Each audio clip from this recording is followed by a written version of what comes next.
The most expensive telescope ever built saw this first. Every star smeared into a fuzzy ring. The mirror's edge was ground flat by 2 microns, 10 times outside tolerance, already in orbit before anyone knew. 2 tests caught this error years earlier. Both got thrown out. The man who won them retired instead. So who decided to trust the one instrument that was actually wrong? It starts with a single lens, misplaced by a fraction of a millimeter. In this video, we're going to walk through exactly how the most precise optical instrument ever built for space ended up flying with a flaw 10 times outside its own design tolerance, why 2 independent tests that caught that flaw got dismissed years before launch, and what it actually cost to fix a mistake nobody could touch by hand, in orbit, for 3.5 years. We'll meet the one scientist who tried to stop it and retired instead, and sit inside the control room the morning engineers first saw a star smear itself into a ring instead of a point. And then, like this channel always does, we're going to follow the money, because this story runs through 3 completely different dollar figures that almost never get separated correctly. The $50 million mirror mistake itself, the $1.5 billion telescope it was bolted to, and the $10 to $16 billion program it became by the time anyone stopped adding it up. This channel already showed you the version of this story that happens underground, in a dam. This is the version that happens 250 miles overhead, and it broke for essentially the same reason. Chapter 1. The telescope built to see the beginning of time. The idea came from an astronomer named Lyman Spitzer, who first proposed putting a large telescope in orbit, above the blur and haze of Earth's own atmosphere, back in 1946, years before anyone had put so much as a satellite into space. Spitzer spent almost 30 years pushing that idea through committee after committee, because a telescope in orbit could see targets fainter and sharper than anything on the ground ever could, simply by getting above the air itself. Congress finally started funding it in 1977, and NASA named it after Edwin Hubble, the astronomer who had proven, decades earlier, that the universe itself was expanding. The plan called for a telescope built around a single enormous mirror, 94.5 inches across, ground to a curve so exact that if you scaled the entire mirror up to the width of the continental United States, the largest bump anywhere on its surface would still have to be smaller than a few inches. That is the kind of precision this project was promising to deliver, and it matters, because everything that goes wrong later in this story only matters because the tolerance for error was set that close to 0 in the first place. The original launch date was December 15, 1983. Cost overruns and engineering delays pushed that back to the second half of 1986 instead. Then, in January of 1986, the Space Shuttle Challenger broke apart shortly after launch, grounding the entire shuttle fleet for years, while NASA rebuilt its safety program from the ground up. The telescope that was supposed to fly within that window sat finished, on the ground, inside a clean room, for 4 more years, its enormous mirror already ground, polished, and formally certified as flight-ready, waiting on a fleet of spacecraft that simply could not fly. Those 4 extra years matter later in this story, because the flaw already sitting inside that certified mirror had 4 additional years to be caught, questioned, or independently rechecked before anyone ever loaded it onto a rocket, and nobody used them that way. When Discovery finally carried it into orbit on April 24, 1990, the Hubble Space Telescope had already cost more than a decade of delays, and roughly $1.5 billion, by the figure most widely reported at the time, an amount that would climb considerably higher once anyone accounted for everything still to come. Nobody watching the launch that day had any reason to think the mirror itself, the single most expensive and most precisely manufactured part of the entire spacecraft, was the one piece that had already failed. Chapter 2. The mirror that took 8 years to grind. Building the mirror itself fell to a company called Perkin-Elmer, working out of a facility in Danbury, Connecticut, and it took most of the 1980s to grind, polish, and verify a piece of glass that large to a tolerance measured in millionths of a meter. You cannot measure a curve that precise with a ruler, or even ordinary optical instruments, because the margin for error is smaller than the wavelength of visible light itself. Instead, Perkin-Elmer built a specialized testing device called a null corrector, a precisely arranged set of lenses and mirrors, whose entire job was to take the light bouncing off the primary mirror as it was being ground and tell technicians, in real time, exactly how far the surface still was from the perfect shape the design called for. This is the detail that makes the rest of this story make sense. There was no separate, absolute reference anyone could walk over to and check against. The mirror was ground, day after day, specifically to match whatever the null corrector said was correct, which meant the null corrector itself had to be flawless, because every decision about how much more glass to remove depended entirely on trusting what that one instrument reported back. Perkin-Elmer treated the reflective null corrector as the only test that mattered for finishing the mirror's final figure. Two other, independent optical tests existed and were available on site, an inverse null corrector and a separate refractive null corrector, both built along a different optical path specifically, so they could double-check the primary instrument without sharing its blind spots. If the primary device had a flaw, these two should have caught it. The redundancy already existed, already built, already sitting in the same building. Perkin-Elmer had also considered running simple additional checks, specifically to guard against a major error inside the null corrector itself, and rejected them as unnecessary. The company would spend the rest of the decade building, polishing, and formally certifying a mirror that was, in fact, wrong, using an instrument nobody outside that clean room had ever independently verified against anything but itself. Chapter 3. The Man Who Warned Them and Left. In 1980, while the mirror was still being ground, Perkin-Elmer's own chief optics scientist on the program, a man named Roderick Scott, retired a full year earlier than he had originally planned to. By later accounts, part of the reason was that the company would not listen to his concerns about how the mirror's testing was being run. A warning from the person with the most direct technical authority to raise it in the first place. He was not the only warning sign that got waved off. During the mirror's assembly, in 1981, the two backup tests, the inverse null corrector and the separate refractive null corrector, both produced results that disagreed with the primary reflective null corrector. Both showed signs of exactly the error that would eventually fly into orbit 9 years later. Both were discounted. The working assumption was that the two secondary instruments, not the primary one everyone had already staked the mirror's shape on, must be the ones reporting incorrectly. Nobody went back and independently re-verified the primary null corrector itself to settle the disagreement. The actual physical cause, when investigators finally traced it years later, turned out to be almost absurdly small. One lens inside the reflective null corrector had been positioned 1.3 millimeters out of place, roughly the thickness of a small stack of paper, because a metering rod used to space that lens correctly during assembly had been allowed to rest against the wrong surface. That single, unverified error would go on to determine the exact curve. Every technician spent the next several years grinding an enormous piece of glass to match, with total confidence. The flaw was not hiding. It had already been seen, twice, by two separate, independently built instruments, years before discovery ever left the launch pad, and the organization building the most precise optical instrument in human history chose, quietly, to trust the one machine that happened to already agree with the schedule, already in motion. Chapter 4. Liftoff and the Wait. By the time Discovery finally carried the telescope into orbit on April 24, 1990, the mission had already survived cost overruns, schedule slips, and a fleet-wide grounding that had nothing to do with the telescope itself. For an agency still rebuilding its credibility after a fatal accident, Hubble was proof NASA could still do something enormously ambitious and get it right, and everyone from mission planners to the reporters covering the launch talked about it in exactly those terms. Astronauts released Hubble from the shuttle's cargo bay on the second day of the mission, its solar panels unfolding on command, its systems powering up exactly the way years of testing said they should.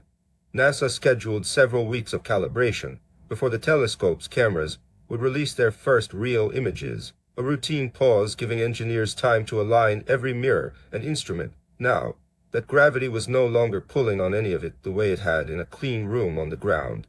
Public expectations were enormous.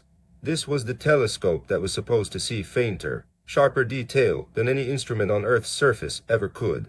Nobody outside a small circle of Perkin-Elmer engineers had any reason to suspect that the primary mirror itself had been shaped to match an instrument that had never been independently checked. using a lens sitting 1.3 millimeters out of place 9 years earlier.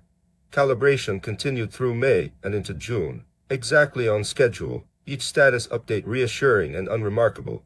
Nobody on the ground yet had any evidence that anything at all was wrong, and for a few more weeks, the story of the Hubble Space Telescope was still, as far as almost everyone involved could tell, a story about redemption. Chapter 5: The Star That Wouldn't Focus.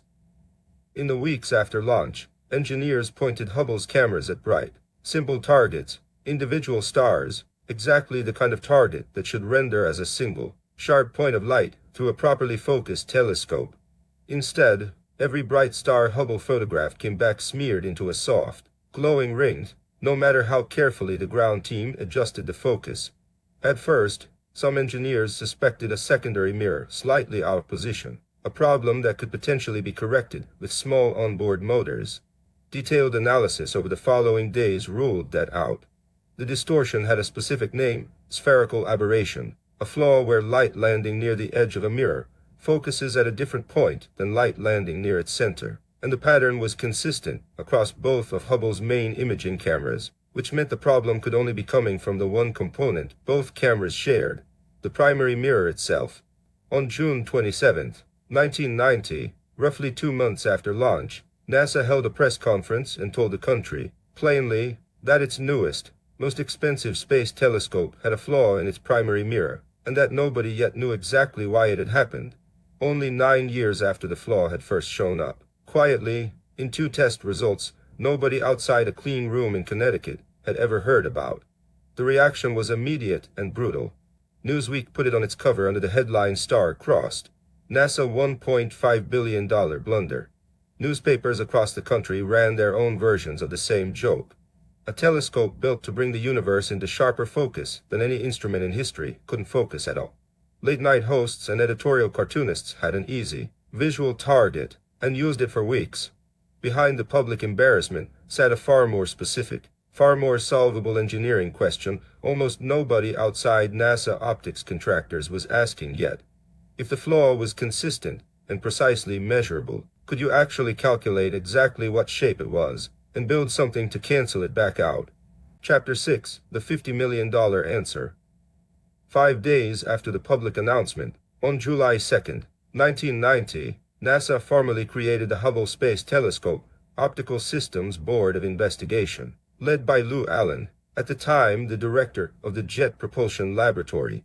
The board's job was narrow: find out exactly what was wrong with the mirror, and how an error that large made it through 9 years of manufacturing, 4 more years sitting finished in a clean room, and a full trip to orbit, without ever being caught.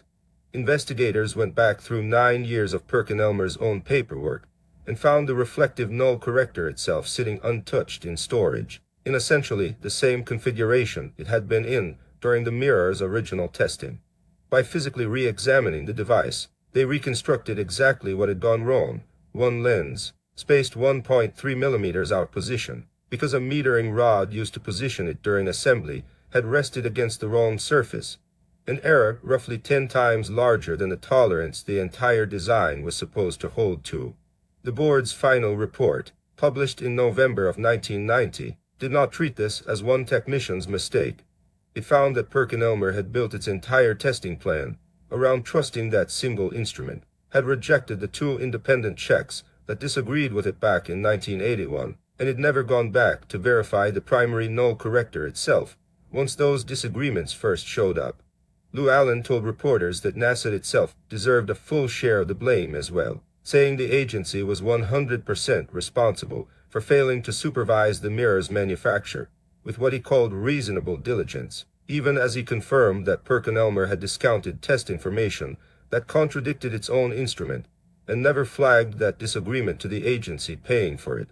The mirror mistake itself, isolated from the billions built up around it, got tied in contemporary coverage to a specific figure: $50 million, roughly what an organization might have spent running one additional, genuinely independent verification test on a single measuring instrument, years earlier, before any glass had ever been permanently ground to match it. Chapter 7: Fixing a Telescope with Nobody Home. Once the cause was understood, NASA faced a problem almost nobody had ever solved before: How do you repair a precision optical instrument that is already in orbit, that nobody can walk up to with a screwdriver, using a flaw you can now calculate down to the micron, but still cannot physically touch? Since the mirror's flaw was consistent and precisely measurable, engineers could design a set of small corrective mirrors, ground to the exact opposite error, and place them in the light's path before it ever reached Hubble's other instruments, effectively giving the telescope a very expensive pair of glasses, instead of grinding a brand new mirror and launching a whole new telescope. That system got the name COSTAR, Corrective Optics Space Telescope Axial Replacement, a package roughly the size of a telephone booth, engineered to be installed by astronauts wearing pressurized gloves in the vacuum of space, in place of one of the telescope's original instruments. On December 2, 1993, the Space Shuttle Endeavour launched carrying 7 astronauts on mission STS-61. Commander Richard Covey, pilot Kenneth Bowersox, and mission specialist Story Musgrave, Jeffrey Hoffman, Catherine Thornton, Claude Nicollier, and Thomas Akers. Over the following days, the crew conducted 5 separate spacewalks, a shuttle program record at the time, totaling 35 hours and 28 minutes, spent working directly on the telescope in open space. On one spacewalk, Hoffman and Musgrave removed Hubble's original wide field camera and installed its replacement, built with corrective optics already engineered directly into its own design. On another, Akers and Thornton removed an older instrument called the high-speed photometer to make room, then installed COSTAR itself, threading it into the telescope with the same kind of precision that had failed 9 years earlier, except this time verified and re-verified independently before it ever left the ground. Television networks carried parts of the mission live. Commentators at the time called it the most consequential of all 135 shuttle missions ever flown, not for the technical difficulty alone, but because NASA credibility and a meaningful share of its future funding were riding on whether 7 people in bulky white suits could fix, by hand, in the vacuum of space, a mistake that one misplaced measuring rod had caused a decade earlier, in a clean room, on the ground. Chapter 8, The Real Bill and the Real Lesson. It is worth being precise about what this mistake actually cost, because the honest answer is 3 separate numbers, at 3 completely different scales, and conflating them into one headline figure is exactly the kind of rounding this channel tries never to do. The manufacturing failure itself is the $50 million mistake Lou Allen's board identified. The telescope that mistake was bolted to cost roughly $1.5 billion to build and launch, by the figure most widely reported at the time, with some more complete accountings running closer to $2.5 billion, 30 times larger than the mirror mistake alone. And the fix did not come free either. A later, better documented Hubble servicing mission, tracked publicly in NASA-owned cost to taxpayers accounting, cost $205 million on its own, $95 million in telescope-related costs, and $110 million for the shuttle flight itself. A single maintenance visit costing 4 times what the entire original mirror mistake did. Across 5 servicing missions, and more than 30 years of continuous operation, the complete lifetime cost of the Hubble program has been estimated at anywhere from $10 billion to $15 or $16 billion, depending on which decades of operating costs get counted. None of those numbers are the same number, and none should be added together into one tidy total, because they answer 3 different questions. What did the mistake cost? What did the original instrument cost? And what did keeping it running for a generation cost? What ties all 3 together is not the dollar signs. It is the mechanism sitting underneath the first one. Perkin-Elmer did not fail because nobody on the payroll was skilled enough to grind a mirror correctly.